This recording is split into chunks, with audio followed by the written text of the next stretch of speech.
Ladies and gentlemen, welcome to episode 32 of the Ark podcast. And boy, am I interested for this particular discussion.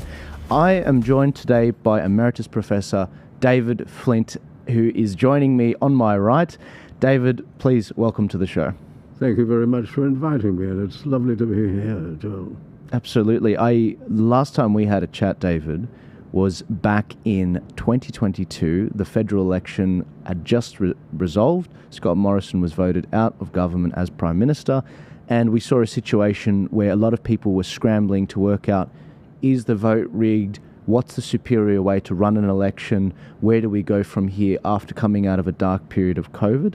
And our discussion did incredibly well. I think it got up to 200,000 views across online, and I'm pleased to say it was great to see you get a regular show with ADH-TV, which is now Newsmax Australia. It was great to see you regularly on there as well. So I wish I hit you up sooner to have another discussion. Well, I'm delighted to be here, and thank you very much for inviting me. So just before we hopped on camera, David, we were discussing the timing of the election. And for those of you that aren't quite sure about David's background, David is probably one of the most foremost experts on constitutional monarchies, on constitutions around the world. He's been very vocal in talking about US politics, especially the UK politics and Aussie politics, with regards to how our constitution's put together, the history of Australia, perhaps some ways we can move forward as a country. He was very vocal on the referendum under, was it the Australian Monarchists League? No. Australians for Constitutional Monarchy. They ran the no case. They ran the no case, yes. And we saw a phenomenal result with the referendum in 2023 October. And the overwhelming majority of Australians, 60 to 70%, didn't vote for the voice, which was phenomenal. Now, just before we hopped on camera, we're all expecting an election to be called, I'm presuming, the 17th of May. We were chatting about, you were saying that the Governor-General, there's a very good chance that the Prime Minister, Anthony Albanese, may go to the Governor-General in the next few days in order to call the election perhaps this weekend, because Peter Dutton's reply to the budget is on Thursday night. What are your thoughts on that? Is that what you think's going to happen? Well, I expect that to happen, and I have reservations about the actual timing of the visit to the Governor-General and the decision taken by the Governor-General.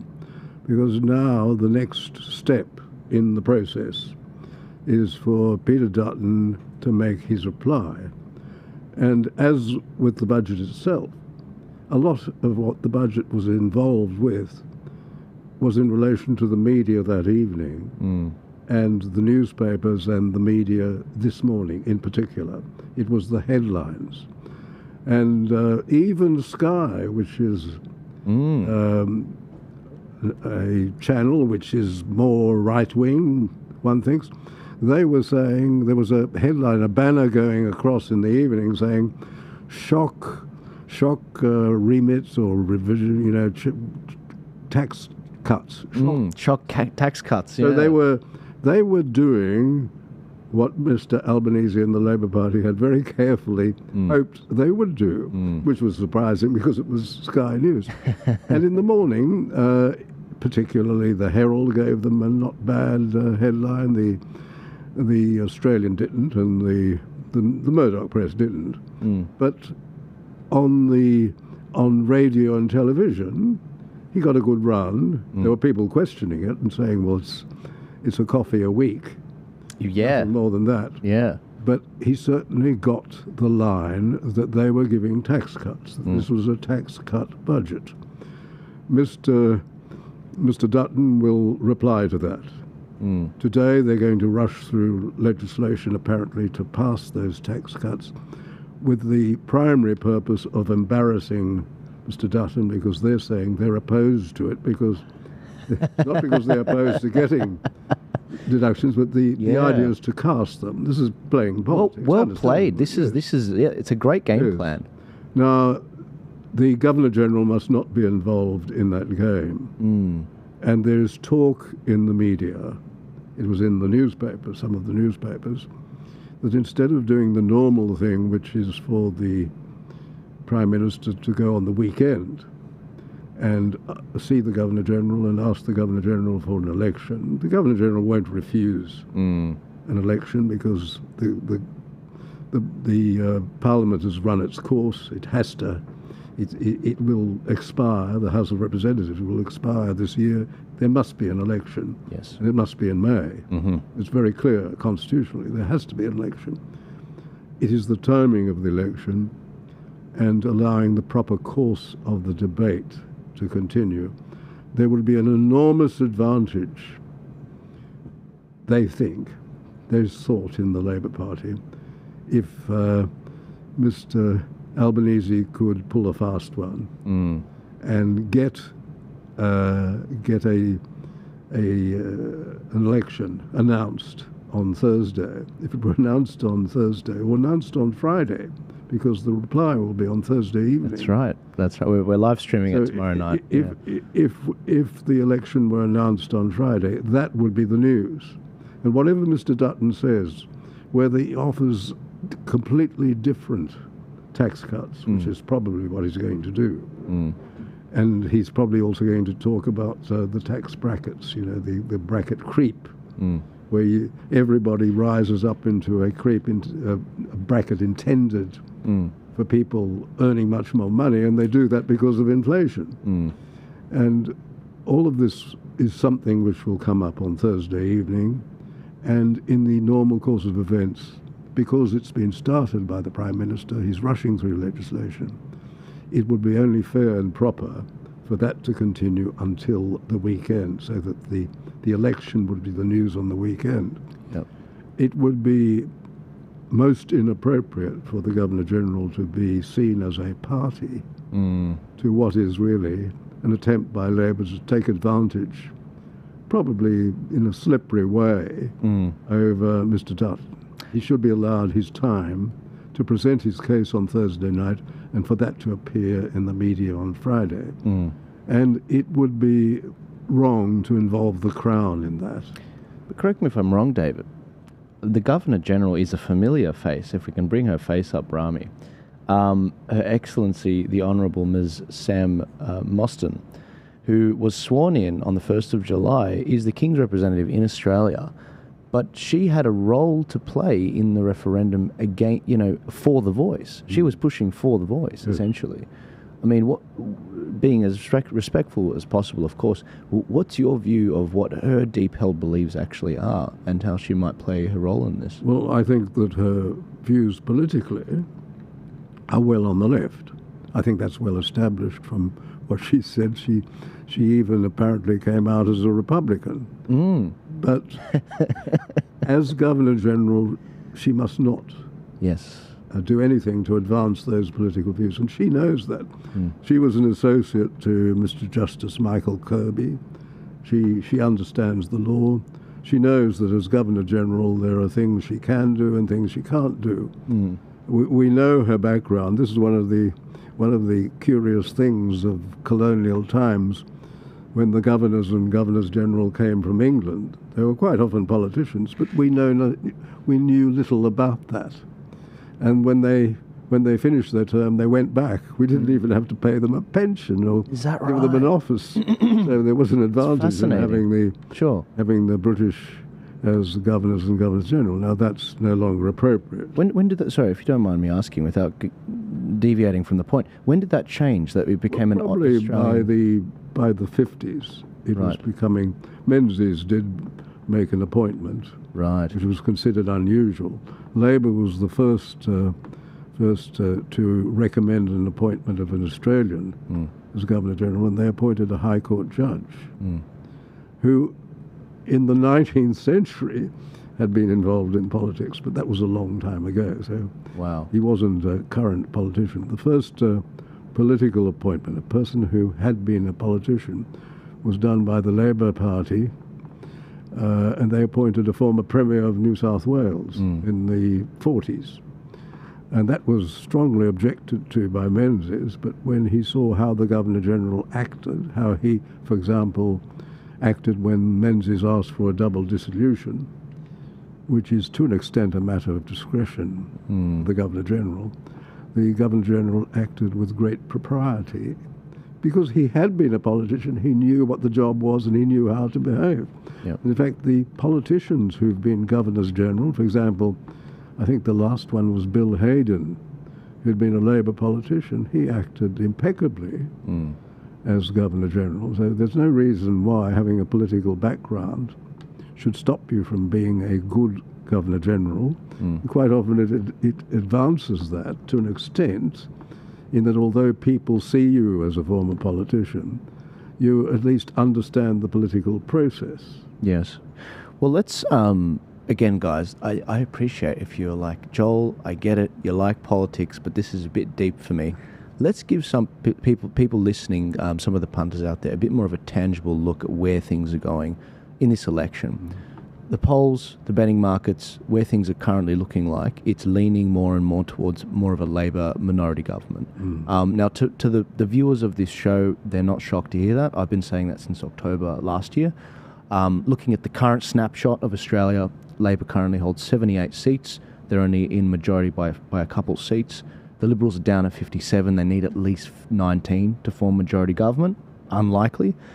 And this crossbench, there's 16 crossbenchers right now, 14 of which are considered left-wing. Dai Lee for Fowler and Bob Katter in Queensland is remotely slightly right-wing.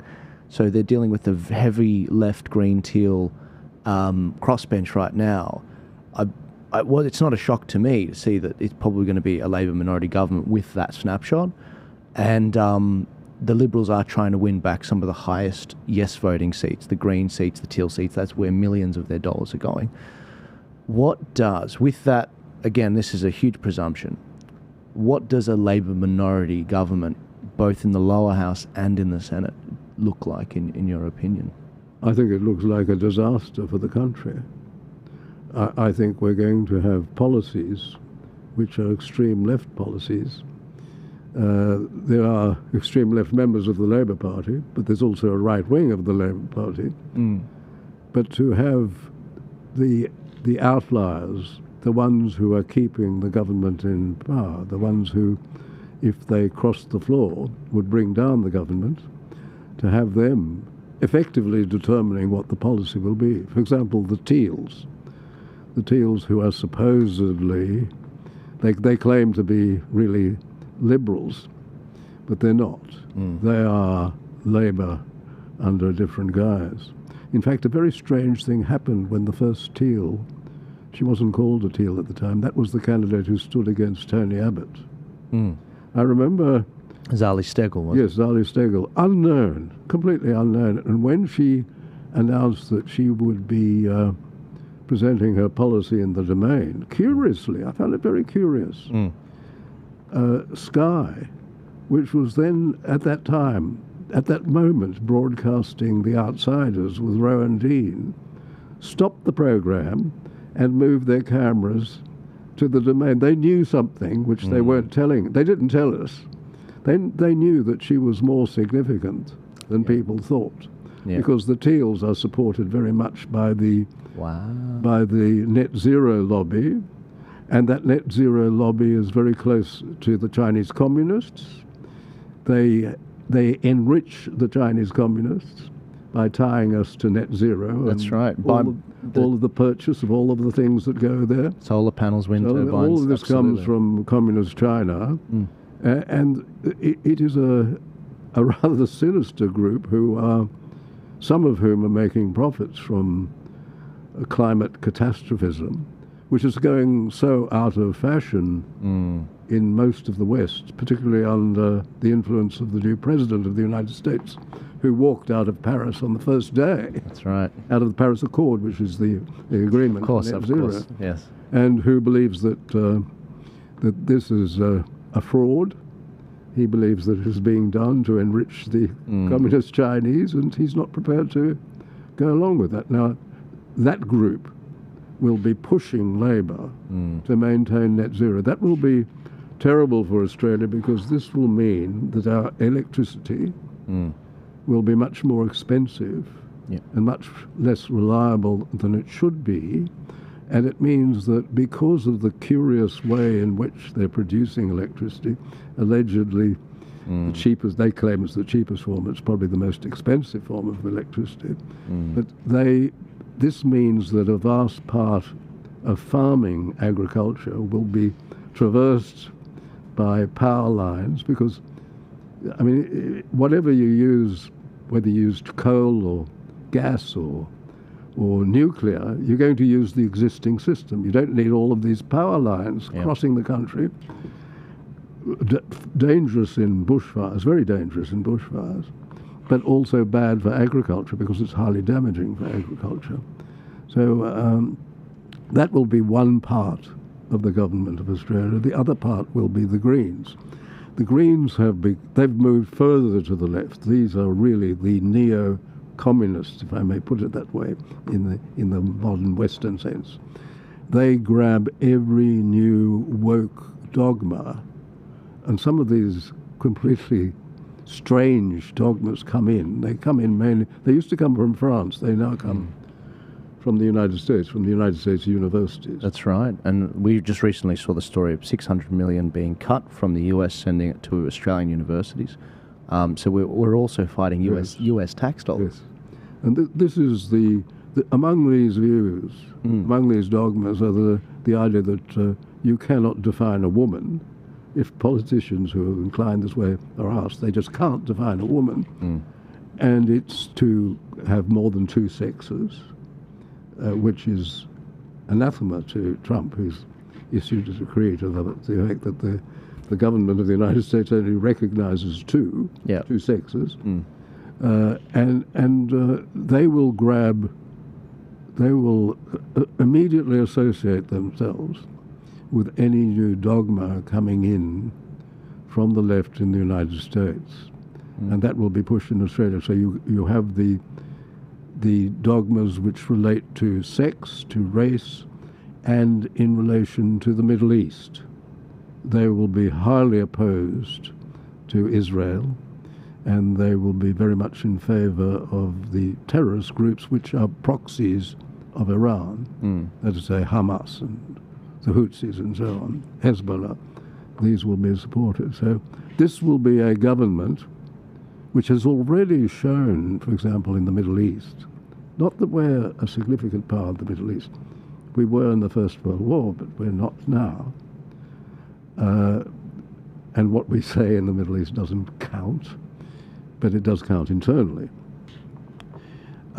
We will have a government which is strongly supportive of the proxies of Iran in the Middle East. It will abandon any support for Israel because they've already moved that way.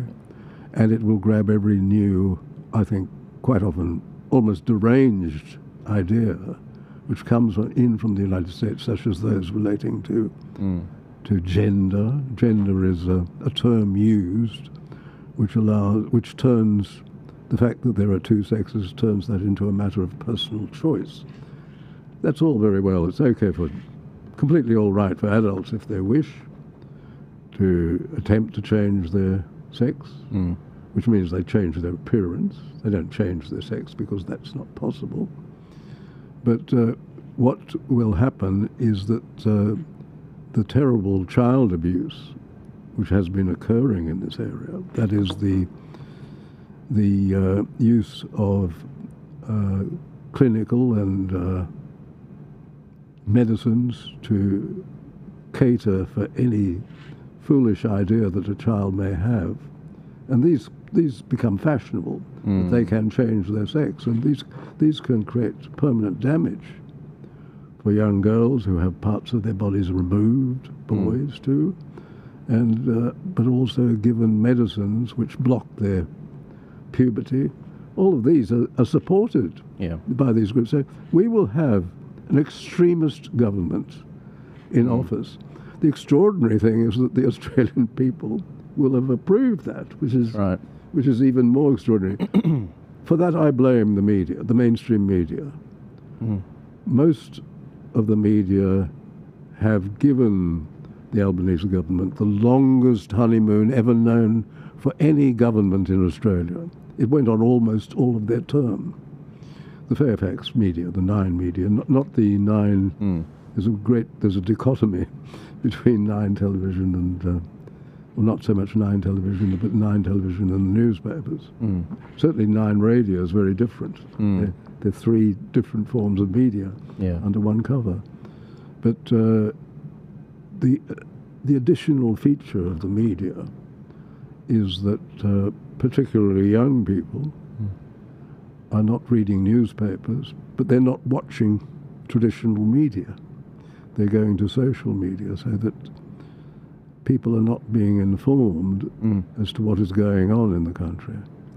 That's why we exist. You know, David, I learnt the other day, just to go on a bit of a tangent, I learnt some stats from the Sky News ratings, and I was shocked to find out that during the day, they basically get the high watermark is about 100,000 views. And at night, it's about 40,000 views. Really? Yes. And I'm shocked because obviously they get a lot of views online on their YouTube. They're heavily reliant on that ad revenue. But if you look at the stats, that is very much US-based views, not Australian-based views, percentage-wise. And so the real question is, to what extent can they actually affect an election? That's why I mainly exist online, to reach Aussies. 95% of my audience Australian. We have a good breakdown on every state. Every episode last year, we averaged 1.1 million views a week. Obviously, there's a lot of double up, but 1.1 million's not nothing. And that's impressive. Well, I wouldn't drag you out here, David, if I didn't think some Australians might benefit from it. Yes. But going back to it, I mean, you've said, okay, we blame the mainstream media. Obviously, on shows like this, we're trying to improve the level of competency in the area and go back to journalism and political commentary. But what about, you gave the example of the Paris Accord, and President Trump's opted out of that. And I do believe Nigel Farage, he then adopted that policy right after, because he felt like he had the cover from Trump, his bestie. Why doesn't Peter Dutton actually say, you know what, we're going to opt out of it? Is it because he sees it as an unwinnable policy? Is it that he just doesn't want to get this attack from the media or be called a climate denier? I don't understand why he wouldn't go for that. He has a particular problem. Apart from worrying about the media, the other problem is that within the parliamentary parties, there are what could well be called linos, liberals in name only. That comes from the rhinos in America, Republicans in name only. And there are a significant number of candidates chosen. You see, the candidature, it's not like the Republican Party. In the Republican Party, it was the Republican voters, those registered as Republican voters who chose Trump. That would have been something which would have been detested by the officials of the Republican Party. They would not have wanted that. But it was the rank and file, and it's those registered as voters who determine these things in the primaries. And he was overwhelmingly chosen by the Republican rank and file. Yes. That doesn't happen in Australia. Quite often the Liberal Party, I don't think you'd mind my mentioning this. Please. John Ruddock. Love John. He made a significant change in the Liberal Party. He campaigned heavily in the Liberal Party to democratise the Liberal Party, because until then the Liberal Party was essentially under the control of officials who ran it in the way that they wanted to run it. That's right. Particularly in relation, it ended up that way in relation to many pre-selections. Now, he said when he was active, and he's now, as you know, a libertarian. That's right. Member of the Upper House, New South Wales, 8-year term. Yes, that's wonderful. Yeah.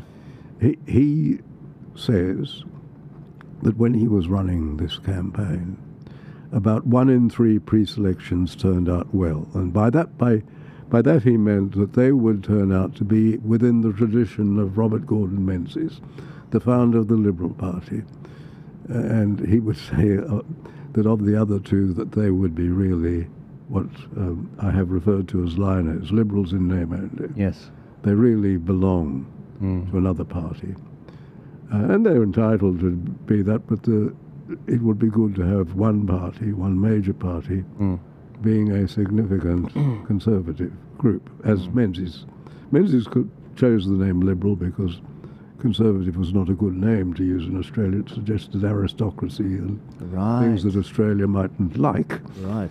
Australians mightn't like. Yes. And he chose the term liberal, but he didn't mean it. He meant it in the English 19th century sense. Yes. And not in the current... classical liberal. Yes, not the American sense of liberal, which means far left, or well towards the left, progressive. And it means making change for the sake of change, not change where you see that change is needed. And that's his problem.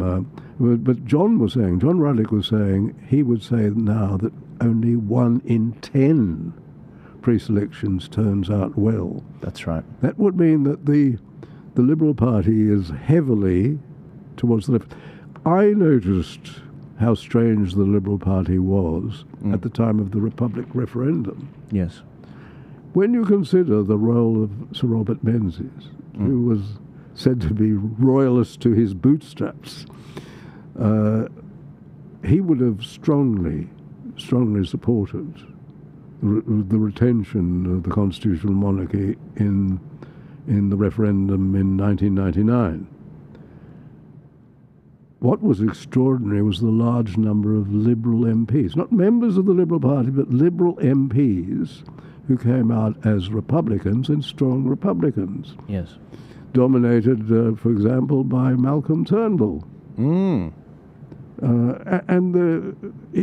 I wouldn't be surprised. I think the Republic is dead as an issue at the moment. I wouldn't be surprised at some time in the future if some Liberal leader comes out and suddenly announces a referendum or progress towards a referendum in relation to removing the constitutional monarchy. Me too. And that just seemed, and that's the thing. I really do. We're going to get to that later. That the next referendum fight, when what the battleground rules might be. But I want to remind the audience and maybe yourself, David, of your words 3 years ago when we spoke about this, and I asked about the Liberal Party. I think you'll find it quite entertaining. You'd even think that we recorded this yesterday. If we could pull this up, Rami. And you know, like, I mean, I'll just throw it out there. Where do they go from here? The Liberal Party, I think the West Australian election demonstrated that if a Liberal Party goes to the left, it disappears. and that's what's happening in Victoria. Yeah. And we saw this with what they did to Bernie Finn. Yes. Who's a member of Parliament. I think he was at some time the party whip. And he made comments, quite legitimate comments. I'm not saying they were correct, but they were certainly legitimate. And he made comments about the American Supreme Court and the likelihood of the Supreme Court reversing the decision in Roe v. Wade. Now, Roe v. Wade, as no doubt your viewers know, is the case in which the Supreme Court found that there was a constitutional guarantee of the right of abortion. You'd have to turn the Constitution inside out to find that. It doesn't exist. They read it into the Constitution on the basis, as one judge famously said, the Constitution is what we say the Constitution means. Pursue life. And Bernie Finn was thrown out as a result of that. And what's really interesting is we had just had a WA election back then when we last interviewed. They also got wiped out. And we've obviously, there's a lot of discrepancies which have come out on the WA election. We found out that they outsourced it to a private company to run the election over there. Shouldn't do that. But they similarly, they still haven't managed to win back government or even get close to that. We did see an 18% swing towards against Labor, but only half of that was to the Libs. Half of it, the other half was to, other minor left-wing parties and right-wing parties, and that isn't that kind of ironic that we're chatting 3 years after and we've just come out of another WA election. It is surprising, isn't it? Yes. I haven't changed my views. No, and you haven't aged a day, David. Not at all. Not at all. Oh, you are a flatterer. Yeah. But I like it. That's good. Now, I was going to say, you mentioned, you alluded to the next battleground for the next referendum. Obviously, it was you were probably popping the champagne when you saw the referendum result on The Voice. 60 to 70% of the country. It was a good pulse check in the life of Australia and the nation.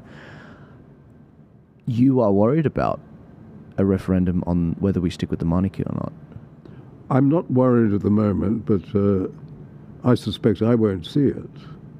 But I would think there will probably be a moment when somebody needs an issue. They need a distraction, and this will be what they'll suddenly decide to do. And we saw that, we've seen that in other areas, and this will happen I think on this occasion. I think the Labour Party will be rather frightened. Immediately after the 1999 referendum, they were talking about a second referendum. And they've been talking about a second referendum for 25 years, even when they've been in government. I don't think they've had the courage to bring one. So what they've done at the latest, you may have noticed, they've effectively said, well, we can't give you a republic at the moment, but we'll give you a $5 republic banknote. They've taken the king, right. the queen, and then now the king will be off the $5 banknote. They took almost 3 years, having taken that decision. They took it almost 3 years ago. They've taken 3 years ago to work out a formula for the new banknote. They haven't designed the new banknote. There's a formula. And the formula is to have something to do with the indigenous people, as they call them, the First Nations people, which they wrongly call the Aboriginal people of Australia. But they've decided that this will fill the place on this $5 banknote, which is so ridiculous, but it shows how desperate they are, but how lacking in courage they are. If they believe this, why didn't they ever go ahead with the second referendum? The reason they didn't go ahead with the second referendum was that saner voices were telling them, you're going to lose. You won't win. And they second couldn't, referendum. and you mentioned in our last discussion, they couldn't agree on a model to actually go up against as well. If you can't agree on a model, and it has to be a model, you see, the Australian people are sensible enough to understand that they probably won't come to this conclusion, but this is somewhere in the back of their minds. They probably, I'm sure they understand that if you're going to change the Constitution, as in the same way as if you're going to change some part of your car or a toaster or whatever you have, you would probably try to do it as an improvement, or at least as good as what you've got. Yes. And I think that the No case was able to demonstrate that what they were doing was changing it to something which was very bad, that is a politician's republic. And that was the best thing that we ever did during that. It was done by Rick Brown, who's a political strategist who advises people on strategy very strongly to the Liberal Party. He was our director in Victoria. We had directors in every state. And he came up with the wonderful motto. We had a number of mottos, slogans. And his slogan, which he developed, was that vote no to the politicians' republic. If there's something Australians don't like, it's politicians. And a few months ago in the Sydney Morning Herald, a Republican said that was the killer slogan because we couldn't argue against it, because it was a model which involved the politicians choosing the president. Yeah. And the Australian people did take the view, I think, that one of the things they wanted was, if we have a president, we'll choose the president. Thank you very much. Yeah. Not you. That's right. That's the only thing. Yes. It's such a great point about Aussies not liking politicians, because one of the biggest obstacles in Queensland, from talking to One Nation and a number of parties up there, they say, Joel, we want an upper house. It'll help us a lot. But the big problem is, you try and make the argument to the average punter out there, we need more politicians. It's not going to work. Well, what you do is you say, well, we're going to have no more than we have at the moment. We're going to make the lower house smaller. But secondly, we're going to put a provision in the Constitution that you can't pay the politicians in the upper house, and they can't be ministers. You can't pay them. You can't pay them. Imagine if you could. I remember arguing something about not paying politicians. It was in a submission to Parliament. Not paying members of the convention, that was it. And there was a Labour politician on the committee. The only thing that he took umbrage to, I mean, he'd had a lot to take umbrage to in our submission. It certainly wasn't what he was arguing, but what he really took umbrage to was the idea that members of a constitutional convention couldn't be paid. Yes. Because this is very much something which is very dear to the heart of the Labour Party. It's probably dear to all of the big parties now, that politicians be paid.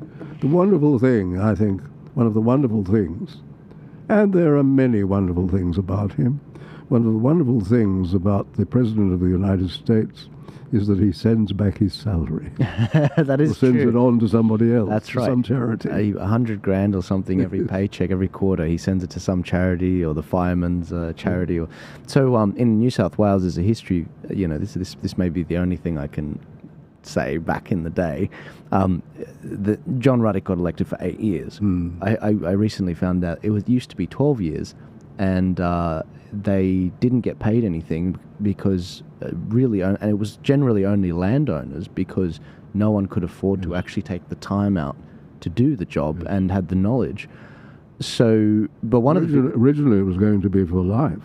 Wow. Because this was in the House of Lords sort of thing. Yes, we were going to have an hereditary monarchy, a hereditary aristocracy.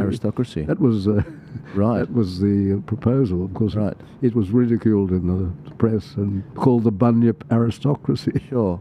Can I counter the point? Because someone on this show has also said this. He said, look, I think we should pay all the politicians $1 million each. Because, I can see you flinching at that. His argument was, the problem is, Joel, when politicians aren't, making enough. I think they're making a lot. I mean, 200, 300K, 400K, it's a lot of money. But he's saying, if you pay them nothing, the problem is, because I was arguing for lower amounts, if you pay them nothing, the problem is then they'll look for money elsewhere and make a buck out of their influence in the Parliament. What would you say to something like that? Well, they do both. They do it already. Yes. Anyway.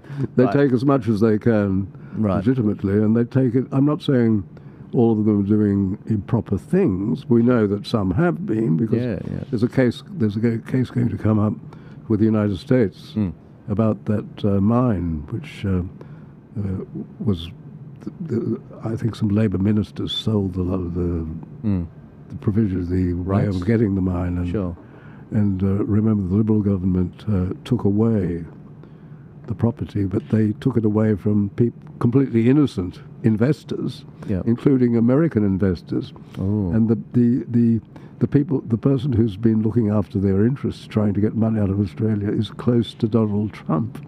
That will be raised. It's going to come up. Get your popcorn. It'll be, because the Liberal Party behaved appallingly. Right. They were right to take away. They were right to punish the Labour politicians involved and take away their interests. But some very innocent investors lost all of their savings. Wow. Which should not have happened. And in the same way that they were selling the licenses to taxis when they simultaneously released the right to Uber to have the Uber cars. Now that was, I think, Uber cars are wonderful. Oh, of course, yeah. But they should not have done that. They should have refunded, at least refunded, what people had paid for that taxi. Because a taxi license now, there was I remember I was told about a man, he bought a number of taxi licenses. That was to be his superannuation. Now they're worthless, almost worthless. Of course, yeah. Yeah, I was going to say with these government interest things, they really do. This is why they have that reputation, because systematically they're going through segments of society, different professions, and they're annoying different segments of the population. It's like, no wonder. And one of the outrages is the superannuation industry, because Oh, yes. that's under the control of former politicians and political people, and it's not a good thing. And it's not a good thing that the superannuation companies in superannuation organisations in the companies in which they have shareholding exercise their rights in relation to what is essentially Labour policy, for example, in relation to net zero. Yes. The referendum, let's go back to that night. It was a brilliant night.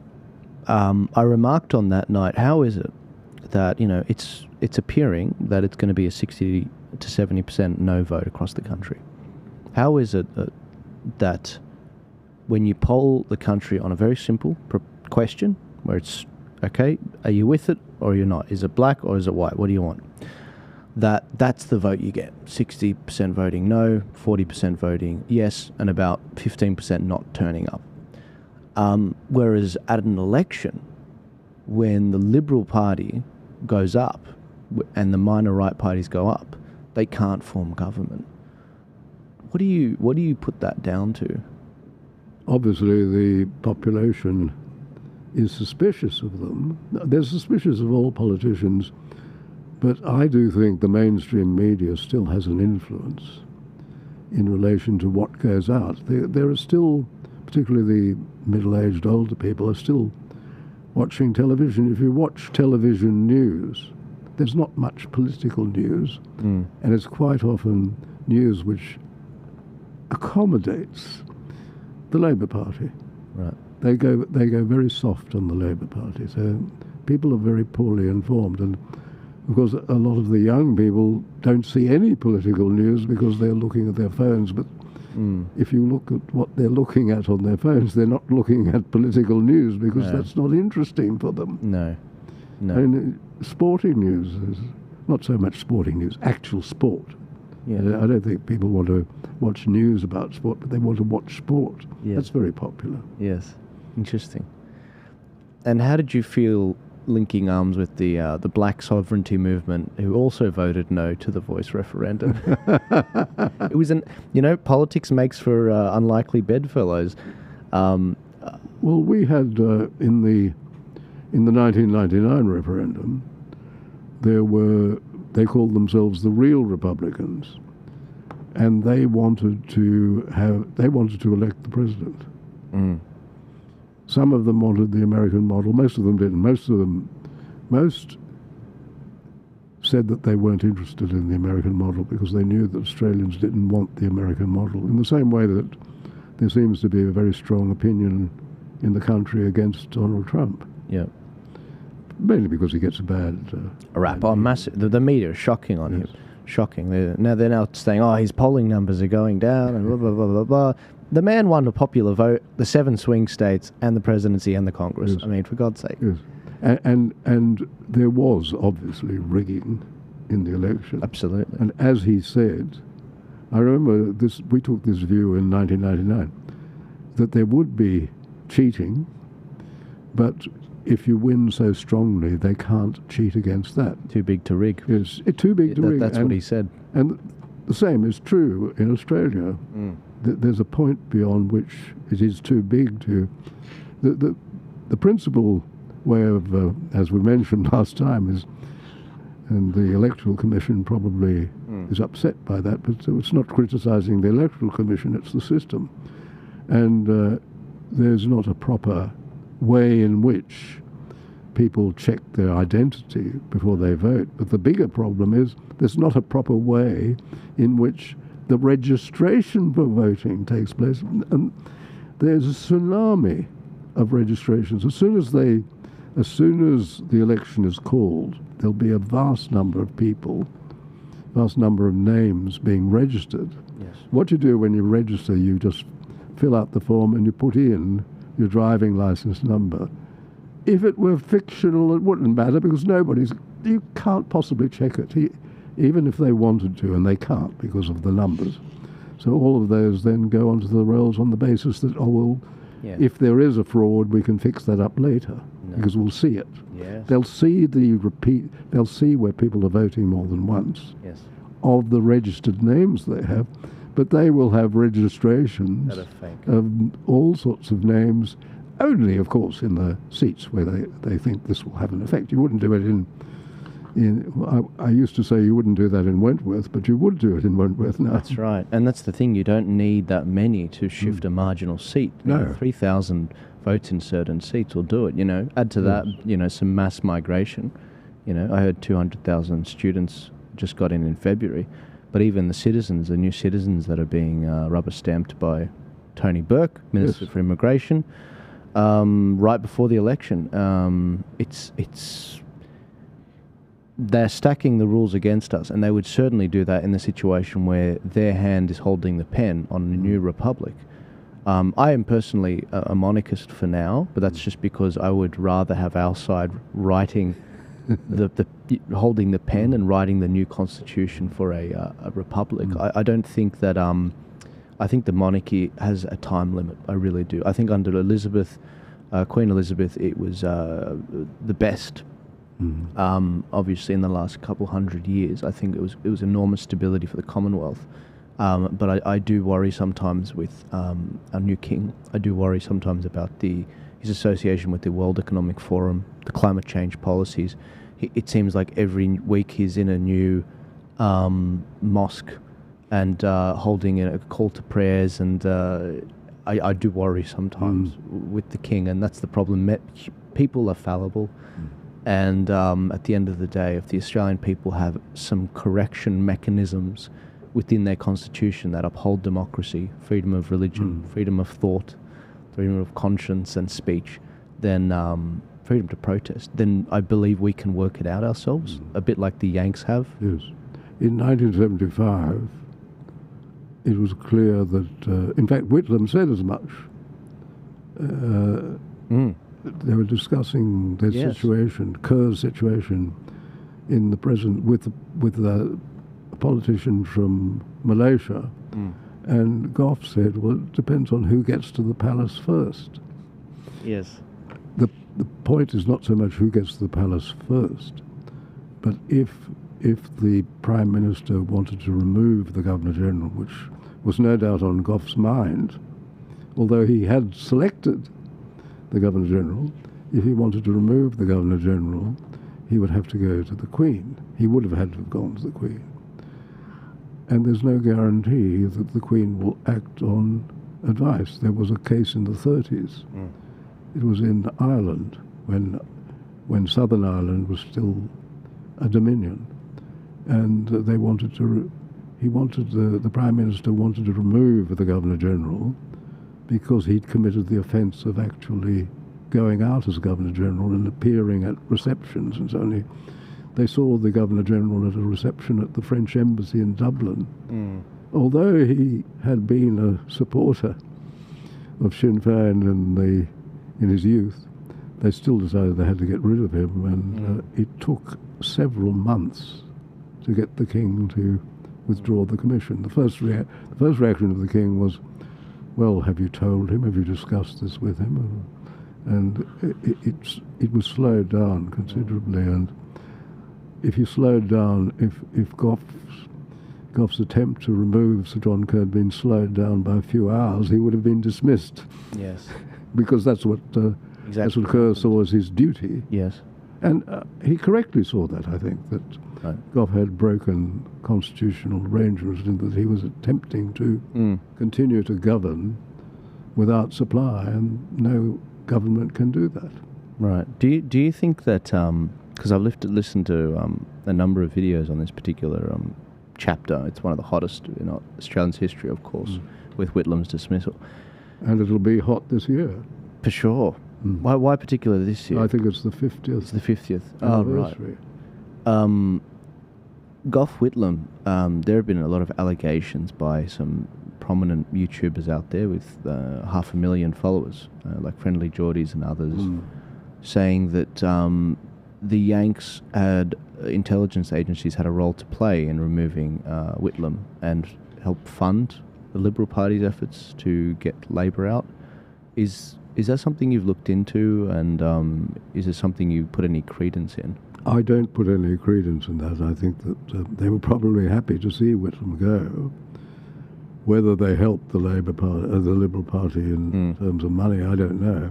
Right. It wouldn't have mattered. I think the reason that Whitlam went was because of Kerr's position, and Fraser supported Kerr, but of course once he got what he wanted, he abandoned Kerr completely, in a rather shocking way, I thought. Yeah, he definitely became more progressive after that, didn't he? Yes.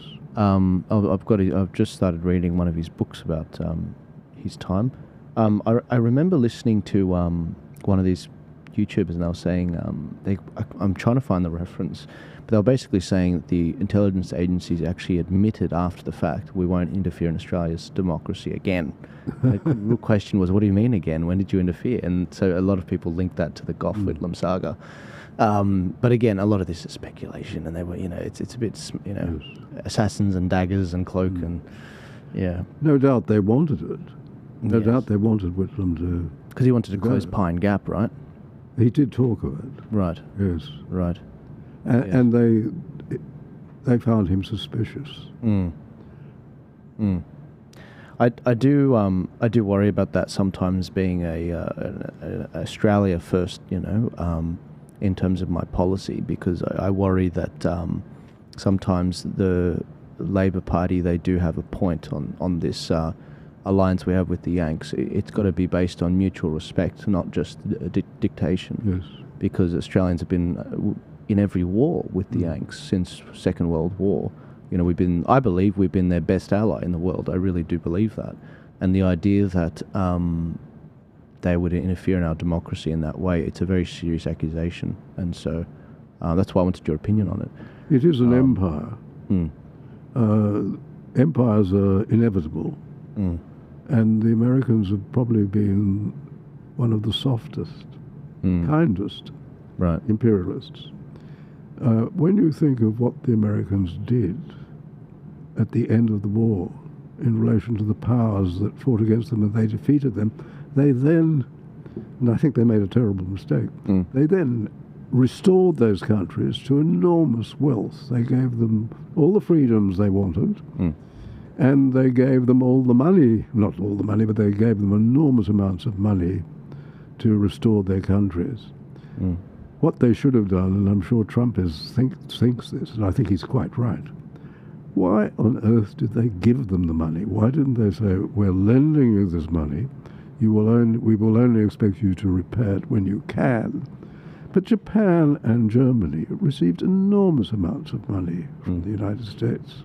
Yes. And they owe America an enormous amount, and I think they've been... The Japanese and the Germans, but particularly the Japanese, used every trick in the books in international trade to make sure that they were in a better position. They also produced good products. I mean, their cars, were better than the German and Japanese cars were better because they're such good engineers. That's right. They produced better cars than everybody else, and Absolutely. they did well there. Yeah. But they, apart from genuine competition, they also took advantage of everything that they could possibly do to advantage themselves from the point of view of trade. Not as badly as the Chinese communists, Yes. who, as we know from our own experience, were quite prepared to shred every trade rule, including the free trade agreement, when Morrison dared to ask for an international inquiry into where COVID started. Yeah. Yes. A completely legitimate thing, and they behaved.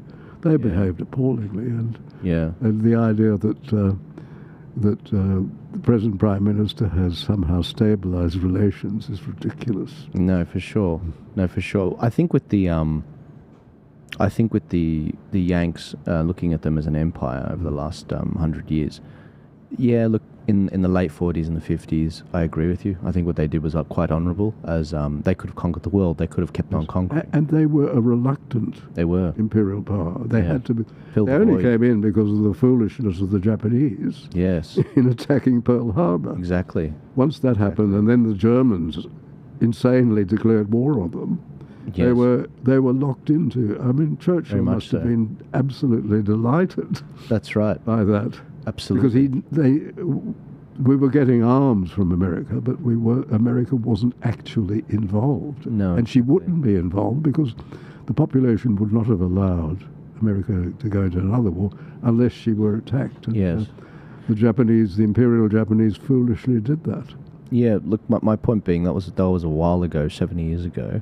But the things that I worry about is the more recent events under Bush and Clinton, where the Middle East is just a basket case. You know, we've seen the disaster that's gone through the Middle East, record slaughtering of Christians even to today.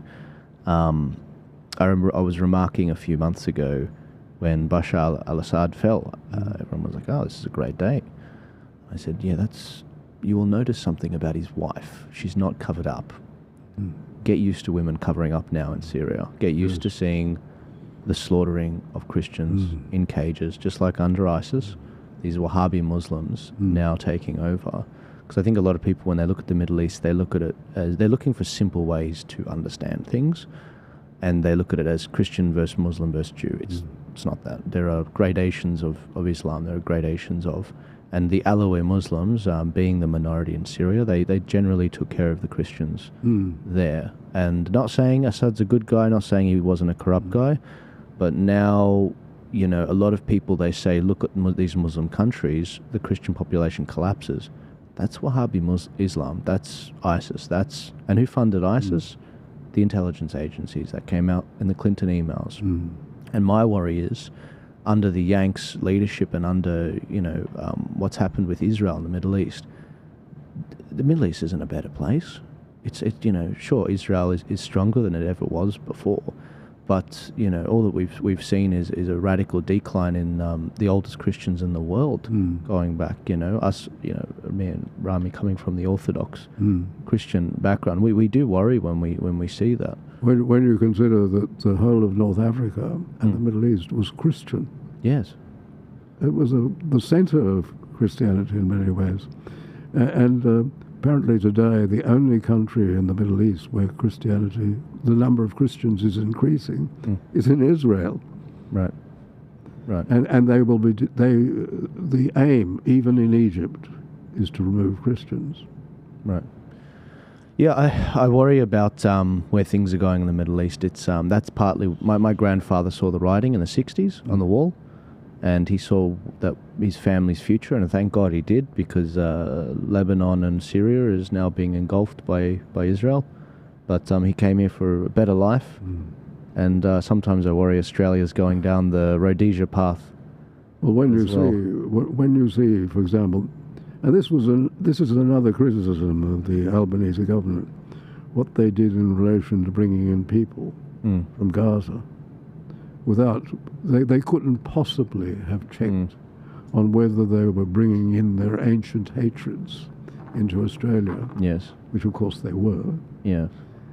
Because we saw them reacting in one of the newspapers reported their reaction when they came. Yes. But we'll agree on that. I mean, these are battle-hardened people now. I mean, where Gaza is at now is just, you're not left with, you know, much quality. And to an extent, understandably, that many of these people, they're born into it. That's all they ever know. Yes.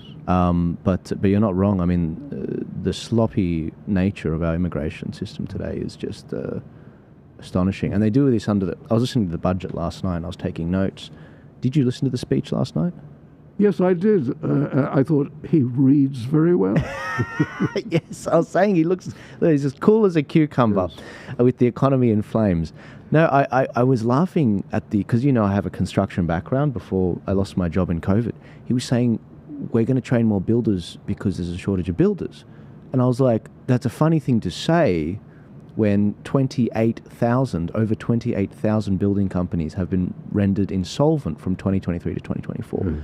And my worry is, it's like, okay, if these experienced builders that are the most efficient and have decades under their arm are retiring early or closing up shop and changing industry, what is training a green, fresh to the industry builder going to do? They can't compete with suppliers. Our supply chains have been completely shot since COVID. We don't make anything here, so there's shortages of everything. We don't have the skilled labor. And they're like, yeah, we don't have the skilled labor, therefore we have to import people. only 0.6% of the immigrants coming in are skilled for the building industry. 0.6%. Ah, but they're good for Uber. They're good for Uber and, not paying taxes, cash jobs. And don't even get me started on the student rorts, 200,000 students coming in February. And it just makes you wonder, how are you vetting these people coming in? They're not actually economically beneficial, culturally beneficial, and we don't even have the infrastructure to support it. So Australians are experiencing... That's so true, and yeah, all are coming to Sydney, Melbourne, to extent Brisbane. So the idea of Australia being populated by new people is not being fulfilled. No, principally because the politicians are not interested in water. We have all the water we need in Australia, except it falls in the wrong places. And that's right. So consequently, we should be doing what even Libya did. Of course, they did it with German engineers, but you build a massive complex of dams across the country, and we've had that since the Bradfield plan. The man who built the bridge, he was advising us on how to do it, and what his plan, particularly with modern engineering, is completely feasible and sensible. But of course, the people who would stop it in a not that anybody's starting it, but people who would particularly stop it would be a minority Labor government, because the Greens won't tolerate a dam. No. Look up the Bradfield scheme, guys. It's a fascinating thing. And the idea is you have a series of dams in the north of Australia where it rains too much, and you could basically flow that to the centre of Australia, green centre of Australia, feed basically the world. Bring it down to the Murray-Darling, we'd have the food bowl of as you say, of the world. It would be fantastic. And if you want to know how you can create more communities and houses and jobs, that's how you do it. Yes. If we're scrambling to find water on Mars so that we can start a colony there, and Elon, he wants 1 million people there by 2050. Imagine greening the centre of Australia, which looks like Mars right now. Yes. And we could easily do it. Easily do it. But the problem is political willpower. We don't even have a Conservative Party. It's straight from the Menzies We Believe statement, which we talked about last time. And the final thing I'll say on it is these major parties have entrenched their power through legislation, through ensuring they have funding from election to election, and they keep the little guys out. They keep the little guys out. And by using particularly compulsory voting, I think to an extent they're ensuring with compulsory voting and the complication of voting that everything that has been done in relation to voting by Parliament, not the Electoral Commission, by Parliament, has been to keep the duopoly in. David, can I say, I think that if Nigel Farage had compulsory voting with the Brexit vote back in 2016, it was about 51.4%, I think, voted for leaving the European Union. If they had compulsory voting, I think it would have been 60%. You think that? I do. There would have been strong support, really? I do. And so in referendums, I believe compulsory voting is in our favour. In fact, we saw a lower invalid vote rate, people that screwed up the ballots, than we did in the election in 2022 in Australia. You're probably right when I think about it, because people would, particularly in a subject they weren't interested in, they would go and vote. You're probably right there. In Western Sydney specifically, if you delve into the data, at an election, local, state or federal, with the complexities of preferential voting, which you were alluding to, in places like Bankstown, very high immigrant areas, they have like a 20% invalid vote rate. Whereas in the referendum, some of these places, being safe Labor, 15% Labor on a two-party preferred, they had 65% no vote. So a lot of the immigrants found the referendum highly offensive as a proposition. And so I look at this and I'm like, okay, so with referendums, mandatory voting helps us. But at elections, it really maybe doesn't, because of the complexity of you get a lot of donkey votes cancelling out a vote like my vote or Rami's, where we think about it and we really know how the preferential vote system works. What are some of the mechanical things you would change to make Australia a bit more connected to, democratically? Well, in voting, I think it should be first past the post. Right. We shouldn't have preferential voting. Even you could arrange the Senate so that you didn't have to have it. We didn't have preferential voting in the Senate until the 40s. Right. Do you think it's undemocratic that we have the boxes at the top? Well, I think that then means that, well, you have to be of a certain size and a party to be in your own box at the top. Yeah. That's a disadvantage. And I think it favours the idea that you only put in one, that you're allowed to just put in one number, favours the leading parties because people tend to vote for them. So I think it's not a good thing. Right.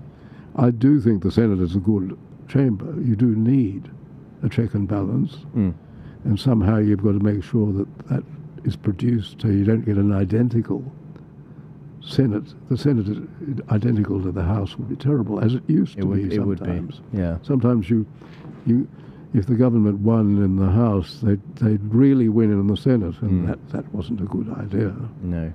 And do you think that, are you worried about the expansion of the, just so you guys know, David knows this because he's an expert on the matter, but in the Australian Constitution, the amount of lower house members in the Parliament, federally, they have to be double the amount of senators. So are you worried about there being an expansion of the Senate? For example, the territories having more senators added. Obviously, the territories, Canberra being one of the only places that voted yes, very left-wing. Are you worried they might add more senators there and then... Well, as they can, as you know. That's a loophole, to put it that way. I think the idea of the states having equal votes is correct because that was the basis of federation. Sure. It also means that Sydney and Melbourne don't decide everything, which is the way we're heading because of the seats. Because the size of Sydney and Melbourne, and to an extent Brisbane, mean that so many House seats are in these small areas. And that's unhealthy because we are a continent and we have to encourage the development of other parts of the thing. The other thing is that federation is a mess, thanks to the High Court particularly, but also the politicians. And what we have is a situation now where about 80% of taxes are collected by Canberra, about 20% by the states. Wow.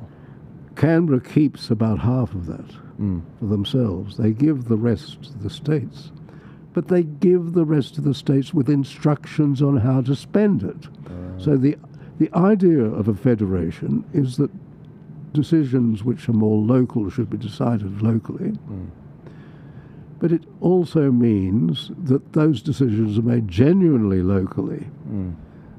It means, too, that you get competition between the states. Why is it, for example, that the schooling system in Australia is so bad at the moment, where we have an effective number, a significant percentage of students coming out of the educational system into which more federal money is being poured all the time under Gonski and so on? Why is it that an effective percentage of boys especially, but girls too, are innumerate and illiterate? Now, I can go back to when I was in primary school. I was in a very ordinary state primary school. Nothing wrong with it when I say ordinary. Of course. But I wasn't in a private school. And every boy in a class of about 50 could read. This is in fourth class when you're about 10. Every boy could read because you had to stand up. It went around the class and you had to stand up and read. Every boy could do mathematical equations. You had to go out on the board and do things, even in geometry and so on. There was this widespread education. There was a small class of those who were mainly mentally deficient, but they weren't many for the whole school. And of course, always you're going to have unfortunate people who are mentally deficient. That happens in society. But it wasn't in any way out of proportion. Yeah. But in an ordinary class, ordinary boys, and there was a decision taken in the 6th class when we were about 12, and it was decided where you would go, and some boys went to a technical school. You didn't ask, as you do now. You didn't have your parents jockeying to get to live in areas where there was a good chance of getting into a better school because of the system. And parents didn't employ tutors to get them through the exams. So you were just told. Yeah. Some boys were thought to be, they took a decision, these are technical. Other boys went to an ordinary high school at Randwick, and the smart boys, the ones that were judged to be more suited to certain tasks, went to Sydney High, which was the only public high school which was a GPS school. It was a very good school. Yes. So that worked out very well, and it was all run by the state. The state funded it. Yes. Commonwealth put nothing in it. And we had a much better system. Now we have this complicated system of the federal government trying to run the schools as well as run defence. Result being that they run both very poorly. And the whole system of federation, where you have... The wonderful thing about federation, too, is you have competition. Yes. If one state does something better than others, it becomes very obvious. And we had the celebrated case when Joe Bjelke-Petersen, the Premier of Queensland, one of the terrible taxes, and I think you have them in all countries, one of the terrible taxes was death duties. And particularly in Britain, this was used by the Labour Party against the aristocracy, I think, to punish them, because they were then taxed on the value of their holdings, particularly of their grand estates, and this became impossible to live with. But in Australia, it meant that when usually the man, the head of the family, died, and if they had a business, even if they didn't have a business, there would be very substantial duties. Sometimes, 25%, 30%. Yeah. The only way to pay for it is to liquidate the whole thing. Yes. So what does a farmer do? What does a business... Well, it's easier with a business person because you can float it, I suppose. And that's being floated right now even more in the UK right now, isn't it? There's been big farmer protests. Yes. Now, one Premier, Sir Joe Bjelke-Petersen, the National Party Premier of Queensland, against the advice of his Treasurer, the opposition of his Treasurer, against the advice of the public service, decided he was going to abolish death duties. He abolished death duties. What happened? Elderly Australians from the rest of Australia started moving to Queensland. This created competition between the states. That's right. So all the states thought, well, we've got to do the same, otherwise elderly people are just going to leave our state, sell all their real estate and go to Queensland. There's your tax base. Yes. And that's the thing, David. In Australia, if you have one good state, just one, even during COVID, where they weren't locking everyone down, they did a bit of a Florida approach. If they had that, people's most powerful vote before their vote is their feet. Yes. When they vote with their feet and they move state, you have true competition. Yes. I don't think we have enough states. Yes, I agree. I think we should have more. I agree with you entirely. What's the mechanism? How do you put that in the Constitution? Like, because the problem is, New South Wales, for example, there's David Landini. I've got to give him credit. He says, Joel, first of all, we need the Riverina state. A lot of Western New South Wales, cut off a bit of Western New South Wales, along with a little bit of Northern Victoria, we'll call it the Riverina state. Yes. And then we've got people in Queensland saying there should be at least another state, maybe two. Yes. Up there. That was the big dispute. Right. But how do you do that? Before federation. Yes. It was still in Queensland in that sense there were moves to have 3 states. Yes. Because it's too big geographically. Yes. So David, do you just poll the postcodes that would split off, or do you have to do the whole state as a result? You can't do it unless the state agrees. The New South Wales Parliament has to agree. Why would they? Why would they? That's the problem. And it's the problem. First off, you can't... The population centres are stacked against rural Australians. So there's a mechanism problem there. And on top of that, it can't be citizen initiated. We have Nothing in this country with referendums is citizen initiated. Yes, that's what we need. Right. We need a convention.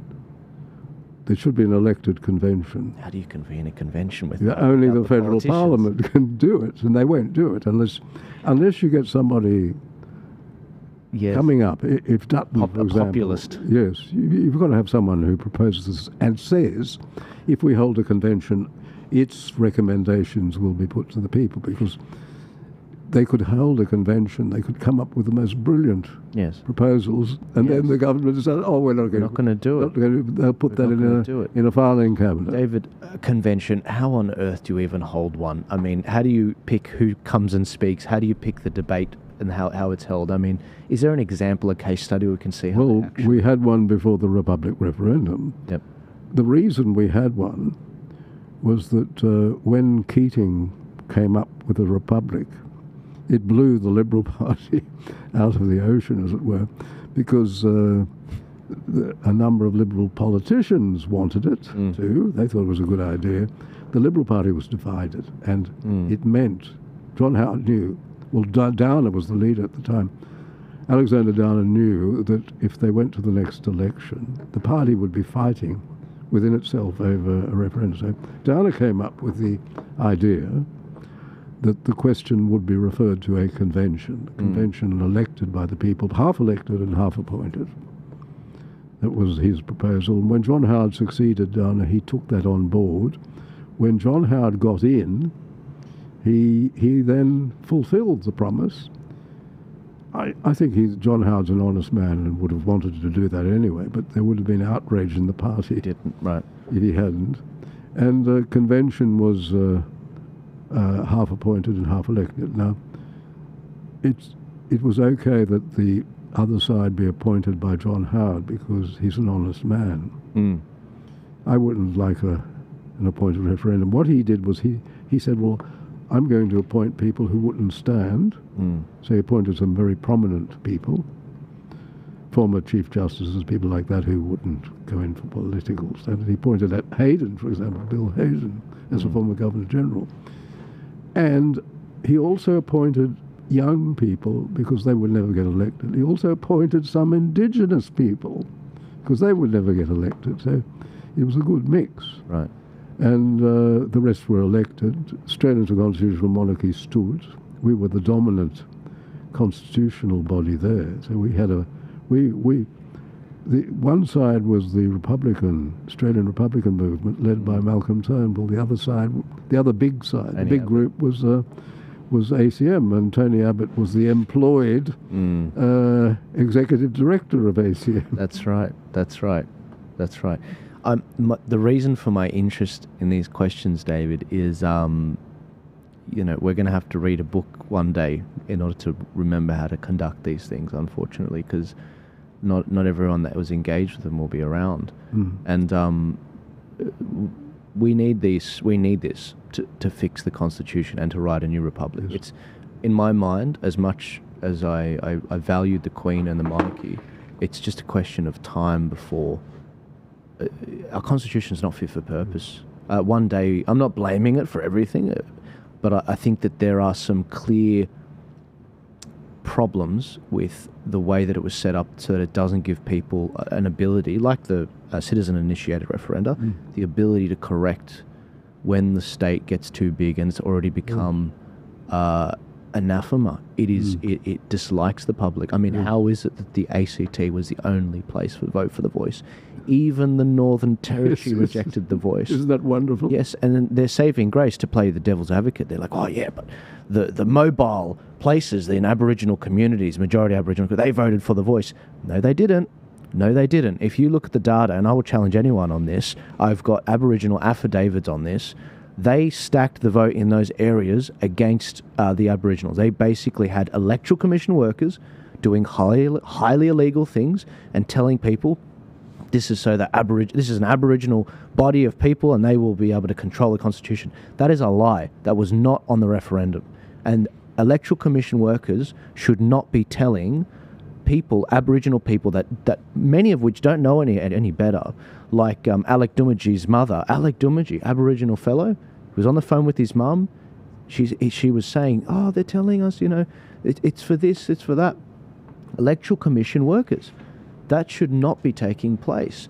And so I look at these things and I worry that Canberra is striking back because they are losing the thread. We're seeing a third of people vote Labor, a third of people vote Coalition, a third of people vote minor parties, half of which are left parties, half of which are right parties. Australia is fragmenting. It's becoming a lot like Europe's parliaments, democracies. And if we don't get organised as a right, then other people are going to be holding the pen when we do write that republic. And it is possible for a rich country to become poor.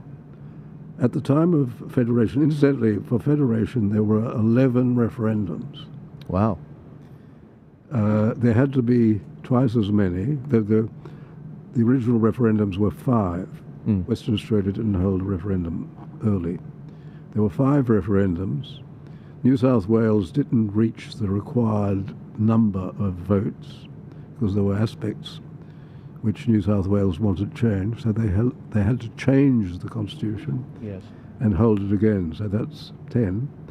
And when they were taking the constitution, when they took the constitution to London, Western Australia still hadn't held a referendum and wasn't necessarily going to join the Federation. So the legislation was put through the British Parliament with a provision that it would be proclaimed by the Queen Victoria, once she was satisfied as to whether a decision was taken in Western Australia and whether they wished to join the Federation. Well, the West Australians then held their referendum. Yep. So we had 11 referendums to get, and one of the founders had the idea that there should be effectively citizen-initiated referendums, but he was talked out of it by one of the leading people in the Constitutional Convention who argued that responsible government, that is, governments which rise and fall because votes in the lower house effectively achieve the same sort of thing. They're so sensitive to people's views. That was true to an extent because we had a number of parties. Once you got a tight two-party system, which soon came in, the question of what the lower house does is determined by what happens at the election. And that's, unless somebody breaks, and it would probably have to, in most cases, be a number of people broke away from the ruling party, the lower house is not going to change the government of the day. No, and a lot of things have changed. The Senate was never meant to be politicised. You weren't meant to have senators that were in political parties, but that's happened. And so there's a huge problem that's happened where these major parties, they cut deals. For example, with John Ruddick's party in 2021, 2022, the Liberals, Labor, they teamed up and they said, basically, you can't even have the word Liberal in your name. If there is a party with a word already in the existing political parties with an MP, then you can't use that word. So the Libertarian Party, if they didn't get someone elected, they were gone. Democratic Labor Party, been around forever, they're gone. And that's my worry. So let's go back, let's talk detail. Citizen-initiated referenda. Obviously, you don't want any Tom, Dick and Harry to do a referendum and then put it to the people. That would be we'd have thousands of referendums every election, maybe more. What percentage or threshold would you have to reach, either with an official petition or whatever? Would you put that? Would you do it like as a percentage, 5% of the electorate? I think it would have to be a percentage of the electorate. Right. I don't think you'd need a double rule that you have a percentage of the electorate in a certain number of states. That would make it too complicated. Just the percentage of the total electorate. Okay. And I would have a low percentage, but I think it should be managed very carefully in that the petitioners would have to be verified. Of course, yes. You couldn't have fake signatures coming in. You'd have to really people who were willing to bear the burden of being a petitioner. Yep. So you wouldn't need that many, and I wouldn't say too high a percentage. Yeah. But there should also, in fact, I drafted a change of the Constitution to provide for it. Oh, you did? Which And what should happen if there is a petition? That should change the Constitution. You can't have the situation which I think they have in New Zealand where, oh yes, you can have citizen-initiated referenda, but we can then wipe our noses with it or something like that. No. You know, like a plebiscite where it's non-binding. It's just like a poll. Yes. Right. I mean, what's the point of that? You might as well just have an opinion poll. Sure, for sure. It's a waste of time. Yes. It must have legal effect. We are heading towards very troublesome seas, high seas. I think the situation is that we are in danger of becoming the Argentina of the South Seas. The Rhodesia, I like to say. That's why I'm... That's even worse. It is. The Argentina was, at the time of Federation, Australia and Argentina were probably on a per capita basis, probably the richest countries in the world, mainly because of agricultural produce, mainly because of Britain, because Argentina was an informal member of the British Empire, and the trade, the agricultural trade was with Britain, and the funds coming was very significant, particularly having regard to the size of the populations. Argentina, since then, and it happened after the Second World War, Argentina played no significant role, not like Australia, in the First and Second World Wars. But Argentina fell under the influence of serious fascists, yes. military-style fascists who took the country over and did things in government which were not good for the government of Argentina. It gradually became a poor country, became a third world country. Yes. A few years ago, Singapore was a poor colony. Singapore now has a GDP per capita much higher than Australia's, and the projections are that by 20 or so years, it will be well ahead, much more ahead of Australia. It has no mineral resources, no great wealth. It has a very clever population. Not much land. It's not much land. I think it's grown a quarter just from dredging. Yes. So it's grown a quarter in the last 40 years or something crazy. But Australia should be richer than it is. Yes. We have gone backwards under the Albanese government, as you know. In terms of living standards, we've gone backwards. Yes. We're the That's lucky... extraordinary. For sure. We're the lucky country. We're spoiled. And development is held up extraordinarily long. I mean, Mrs. Janet, what's her name? The rich lady. Oh, Miss Gina Reinhardt. Gina Reinhardt. She says of that big iron ore, Red River that she has, that just to get it started needed about 40,000 approvals. Some extraordinary number of approvals. Don't hold me. Ridiculous. It was ridiculous. And look at what is happening in the west of New South Wales with this plebiscite, who stopped the development of a gold mine because of an Aboriginal group which aren't even in the local Aboriginal council. We have the High Court decided to invent native title. Yes. They decided in a case concerning Mabo, which related to people, Melanesian people, on islands to the north of Australia who had farms. Yes. They knew where their farms were. They weren't nomadic. They then applied without any submissions from the people affected.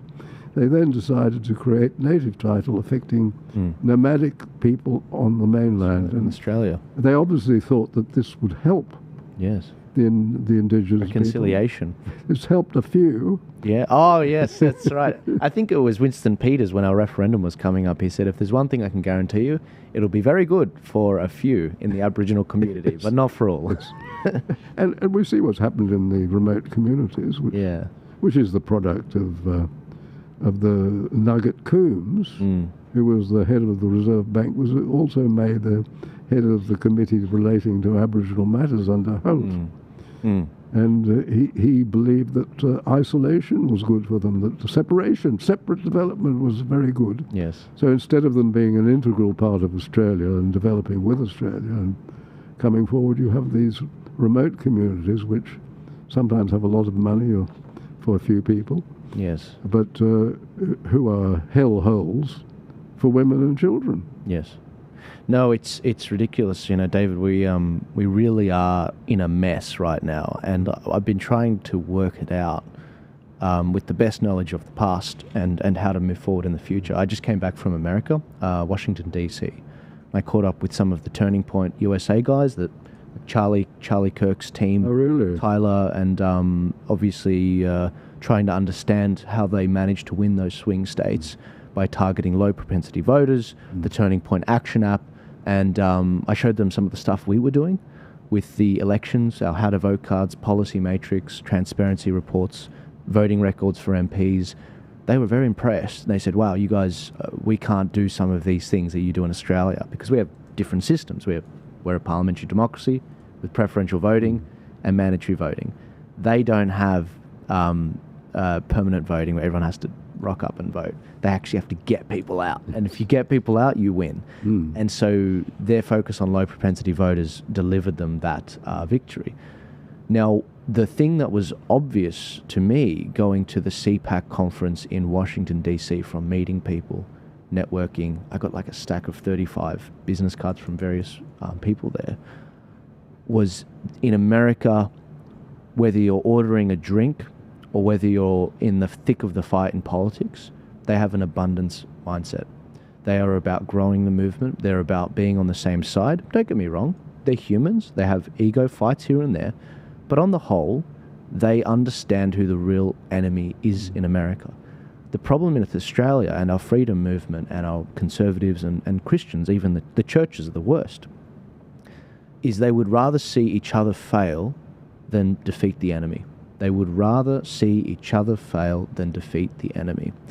And coming back to Australia, whether it's me running the Light Australia newspaper or me trying to galvanise these minor parties to come together, or even bringing people on the show, if there's one thing I can bottle and bring from America to here, it's that abundance mindset rather than what we usually have, which is the tall poppy syndrome, the scarcity mindset. I think that's the real crux of it.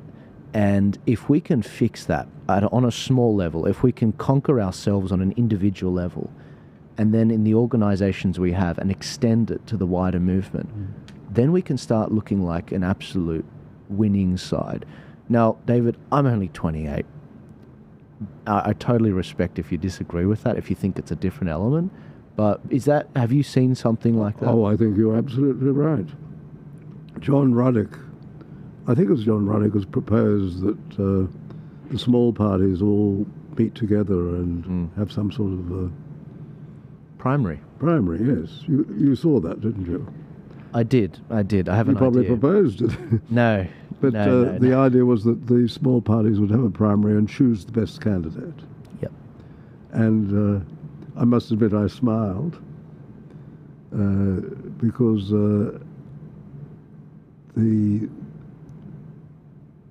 there would have to be a change for them to do that, because change? There would have to be a change of attitude, because there's a competition, and the competition is that you don't let the other side. That's right. Take advantage. Let me run this by you, because I read his full plan and I saw some obvious holes in it, but I thought about some solutions to those holes. First things first, the Libertarian Party can't convene that. It's just not possible. My proposition would be 45 to 60 days after this election in May, in June, July, we meet. I convene in every state all the minor parties. Now, the real question is, why Joel, why you? I'm not a member of a political party. In the last federal election, 250,000 people used our how to vote cards. That makes up 1.5% of the electorate. So we have legitimacy. We've accrued 400 million views online in the last 4 years. So we have people that respect what we do, and we have personal relationships with every single freedom party without favouring anyone. So we have a reputation of being transparent, authentic, and fair. We convene a meeting 45 to 60 days after the election, and we see how many votes out of the freedom vote. The freedom vote is roughly about 15% of the electorate in every state. Depending on how many votes you get, you send us delegates, basically. These delegates can only be the candidates that you ran in that election, people that actually had skin in the game. So, for example, One Nation, they're seen as the lead party. If they got 40% of that freedom vote, the 15%, they send those delegates across. They send 40 candidates or so. And we go through the other 8 freedom parties, and depending on the amount of votes they get, they send that. That's their legitimacy to come, because if you're not getting votes, then you have no legitimacy. That's the reality. We're going to hold a vote on 2 things. The first thing is the most important. It's how do we hold a primary? What are the ground rules? I'll propose a way to do it, that we're going to hold 3 debates, that you need a certain amount of signatures in order to actually be in these debates and be nominated as a candidate in this primary. Let's take New South Wales, for example. And we're going to vote on who is allowed to vote in these primaries. How do you define a member of the freedom movement? How do you define the way that the primary will take place? We hold 3 debates before the election, and eventually there is a vote in that state for how the Senate ticket will look. And then we hold the vote on that Senate ticket, and from there we basically we have a unified ticket, one ticket. So it's about taking that fight that we have at the election and having it in a primary instead, just like Labor do, the Greens do, the Liberals do, and the Yanks do with the Republicans in 2016. If we can do that, if I can build a mechanism to do that, if we can freshly after this election vote on some ground rules about how to do it, then when we go into the next election, a bit like a traffic controller, I can facilitate that. Now, I'm no fool. I'm no idealist. I understand that some states won't do this. For example, maybe One Nation in Queensland don't like that. That's okay. The great thing about this plan is some states are ready for that. New South Wales, for example, is ready for that. Oh, good. And the Libertarians and the other freedom parties in New South Wales, that's why we have a coalition ticket with Craig Kelly, the Hart Party, as well as the Gerard Rennick's party. They're running a joint ticket in this state. Now, that's the great thing. Craig Kelly, Michael O'Neill from the Hart Party, and we've got Gerard Rennick's running a candidate there too. They're doing a joint ticket rather than a split ticket. And so, for the Senate. And so, when it comes to running that test, that simulation in other states, if Queensland, for example, which I believe will be the hardest state to do this in, want to be divided and want to get the same result and do the same thing, that's fine. But the people that are engaging in this, I talk to everyone, whether you're voting for a Freedom Party, whether you're a candidate or a volunteer for a Freedom Party, everyone wants this. I'm giving you an out. These people are angry. They're really angry that you're split and you're not working together efficiently.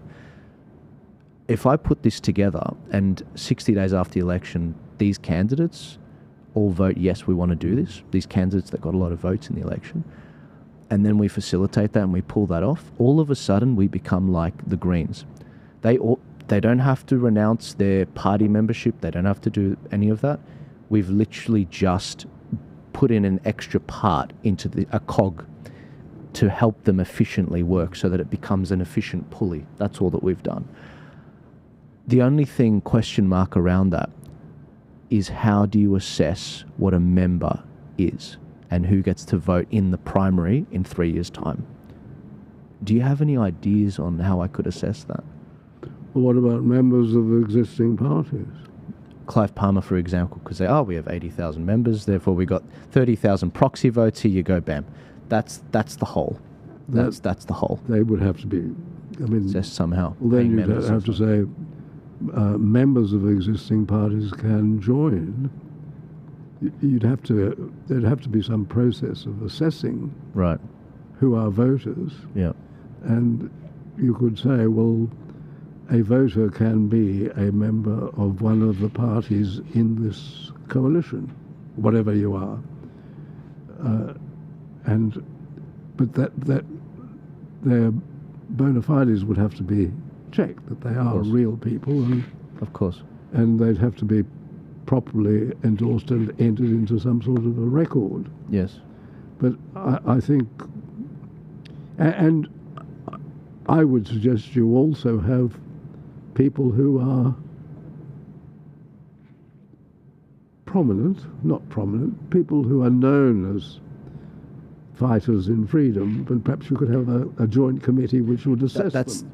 Absolutely. Look, there's going to be a board. I need oversight too. So there would be a board of trusted people like Topher Field, Monica Smith, Graham Hood, maybe even yourself, David, if you'd be up for it, to keep an oversight over me as the chairman. But if we can facilitate this and help these be a traffic conductor so that these cars aren't running into each other, I think that's the mechanism on the right, so that we can have our intellectual diversity, but we can facilitate a primary that's legitimate but efficient as well. Do you think you'd get One Nation involved? I think One Nation will be the last holdout because they think everyone should join them. But the big problem they have is they have a retention problem. Whoever disagrees with One Nation Queensland gets kicked out. Now, if you are offering a genuine alternative to their volunteers, voters and candidates, and they see that the other parties are doing this in other states, they're going to want a piece of the action and demand it. Now look, I believe if we hold a primary next election and Pauline ran, I believe she would win that as the lead candidate. But she would have legitimacy, she would have unity, and everyone would have already agreed to the rules. Yep, that makes sense. It was fair. This board of trustworthy people that aren't in parties, yep, it was facilitated properly. It'll all be transparent. But we can stop the squabbling. Because where things are at right now is they're all fighting. You've got 8 parties fighting over 15% of the vote. That's how Dan Andrews won in Victoria. Because I remember Fred Nile saying that you'd never get small parties agreeing with one another. That's because they all facilitated it themselves. You need the neutral broker, and you need that. Yes, you're right. That's the problem. You do have that advantage. You have a drive. And I don't want to run. I've said this to people, like I literally don't want to run. I'm more effective outside trying to muster the troops, train them up, inform them and empower them. But having come back from the Yanks, the way Trump got elected in 2016 was they still had a legitimate primary. The Democrats didn't. I saw firsthand. No, true. That was rigged. Bernie Sanders, the man got, over 10 million votes or so, almost, I think 16 million votes or something in that primary. But the super delegates. Yes, that the idea of having super delegates is wrong. Yes. So John's plan's a great plan. I wonder how they were able to do that, given that the state has the primaries are really, they're recognised officially, aren't they? That's right. And how on earth did the Democrats or were allowed to do such a... It's the Clinton machine, my friend. It's the Clinton machine. Whether it's money or other things that they leveraged, it's an enormous way to do it. Now, the problem I see with what happened with America was they did that. They made a bunch of reforms, and then in 2020, they also cleared the field in many ways. Bernie tried to run again, and then we saw the synchronicity I can't remember, I think it was Super Tuesday. There was the synchronicity where the Democrats still had a lot of candidates. The establishment ones dropped out and got behind Bernie, but Jill Stein, she split the vote with Bernie, so he didn't get enough votes to overtake Biden. And then we saw it in 2024 with the delayed primary, the earliest debate we'd ever seen between Trump and Biden. They left Biden, they let him fail. Biden wanted to keep fighting. It was the coup of a president. And they installed Kamala, and they didn't hold the proper primary. And look at the result they got. The troops didn't want to fight for them. And so but the Republicans did. They had a legitimate primary with Trump in 2016. Despite suffering a rigged vote in 2020, they still came through in 2024, and they built the permanent infrastructure to win. Low propensity voters, win the swing states, win the popular vote. So Republican primaries have always been bona fide. I do believe so. I think so, as far as I know. Yes. What do you mean by bona fide? Genuine, I mean real. Yes. Honest. Yes. To an extent, yeah. This represents registered Republican voters. This is the decision of registered Republican voters, because obviously the Republican hierarchy didn't want Trump. No. And that's what's astonishing about this whole thing. We just saw Trump rise and rise. And to an extent, the media and the Democrats were responsible for that. They wanted Trump to be the guy as well. So they gave him a lot of free airtime. On the first occasion. On the first 2016. They didn't want him on the second occasion, did they? They didn't want him on the second occasion, of course. Even Fox pulled the plug on him and turned against him after the election. And but 2024, they had built and honed an absolute beast of a machine. It was no longer a one-man game. He was an army of competent people with him. The Charlie Kirks, the Elon Musk, the Tulsi Gabbards, the Vivek Ramaswamis, the RFKs, most of which former Democrats, including Trump, now jumping... Yes, he was, wasn't he? They all were. All of them were. Many of which donating members like Musk and obviously Tulsi Gabbard. She ran in a primary, for God's sake. And we saw the Democrats vilify everyone and see a situation where they went to the Republican side. So if there's one thing I could do and facilitate that, fair enough. You know, if we can get one ticket, absolutely. I mean, we're looking like we might start winning lower house seats, for example, the Hunter Valley. I've got my money on Stuart Bonds winning that for One Nation. I really do. I don't know if you've delved into the data there. I'd love to share it with... I'll shoot you an email. No, I would like to read that. But you think that, again, I wasn't born yesterday. I understand egos come into it. But I believe that we could get this for most states, if not at least half of them. This, so that we agree on a set of rules 60 days after the election. And then 3 years from now, we facilitate a primary where we hold debates and a vote, a democratic vote with proper members being assessed and all of that. There would probably have to be, I really don't want to do this, but we might have to do it, a buy-in for a membership into this organization.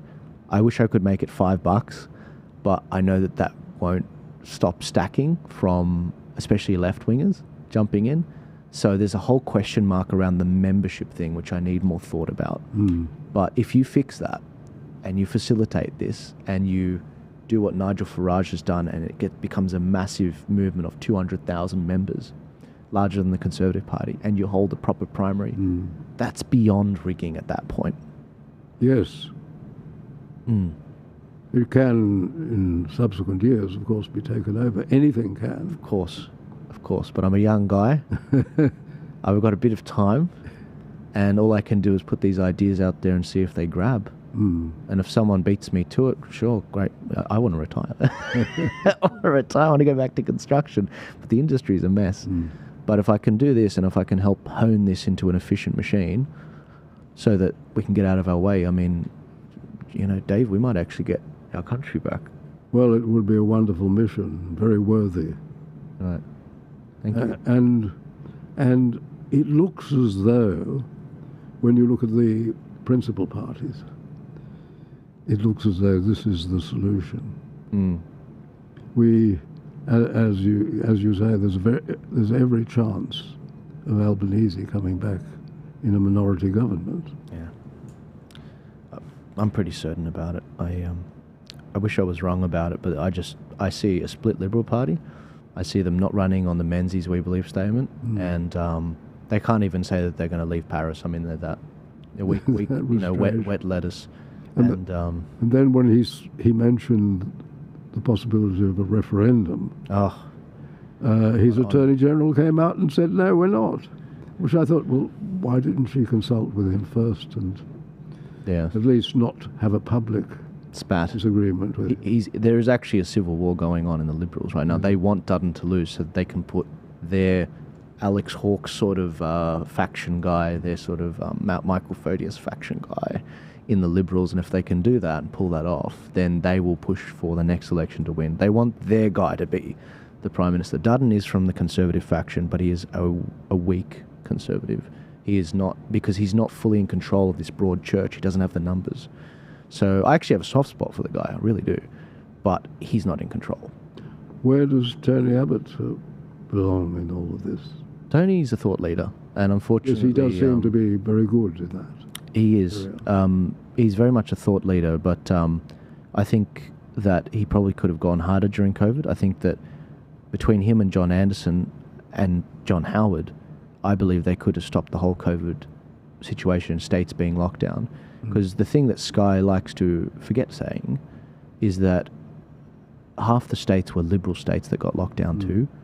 South Australia, Tasmania, New South Wales under Gladys Berejiklian, and they stayed silent. Scott Morrison didn't oppose that. Yes, and Morrison also bankrolled the states. That's right. And if you give them money, they can do what they want to do. Morrison also handed our federal health data to the states so they can enforce vaccine mandates through the My Health record. See, the states didn't have that data. So George Christensen was a member of parliament in the party room at the time, and he said, "Is this going to be used for this?" They said, "Oh, no." He said, "Can you please put that in the legislation? Or when you give that information to the states, you say, this cannot be used on the basis of someone losing their job." Greg Hunt didn't do that.